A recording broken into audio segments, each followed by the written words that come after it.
Au Maroc, plusieurs disparitions d'enfants ont récemment bouleversé l'opinion publique. En quelques jours seulement, plusieurs affaires ont suscité émotion, inquiétude, mais aussi une vague de rumeurs sur les réseaux sociaux. Pour comprendre ce qui se passe réellement, il faut revenir sur la chronologie des faits.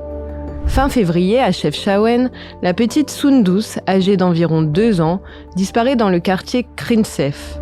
Selon les premiers éléments, la fillette se trouvait à proximité du domicile familial avant de disparaître. Très vite, un important dispositif est déployé, gendarmerie royale, protection civile, forces auxiliaires, autorités locales, mais aussi des habitants et des volontaires qui participent aux recherches.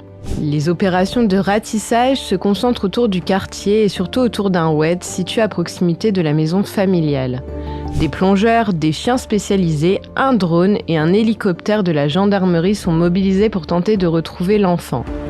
Le 2 mars, alors que les recherches entrent dans leur 6e jour, une chaussure appartenant à la petite Soundous est retrouvée près de l'oued selon sa famille. Mais à ce stade, le mystère reste entier autour de son sort. Pendant ce temps, d'autres affaires viennent renforcer l'inquiétude.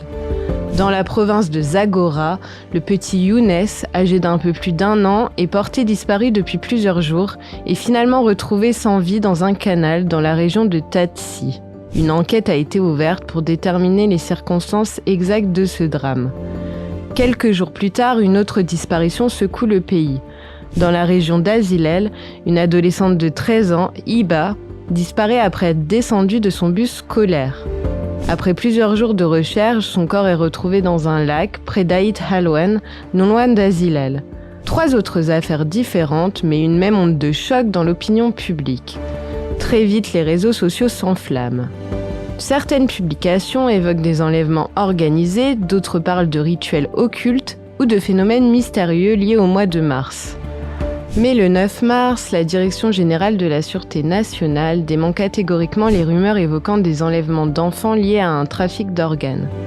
Selon les autorités, aucun cas de ce type n'a été enregistré et certaines informations diffusées en ligne correspondent en réalité à d'anciens cas présentés de manière alarmiste. Face à ces disparitions et à l'inquiétude qu'elles suscitent, plusieurs organisations appellent à renforcer la prévention et la protection de l'enfance, tout en améliorant la coordination entre les différents acteurs concernés. Car derrière chaque disparition, il y a une famille plongée dans l'angoisse et une société entière confrontée à une même question: comment mieux protéger les enfants ?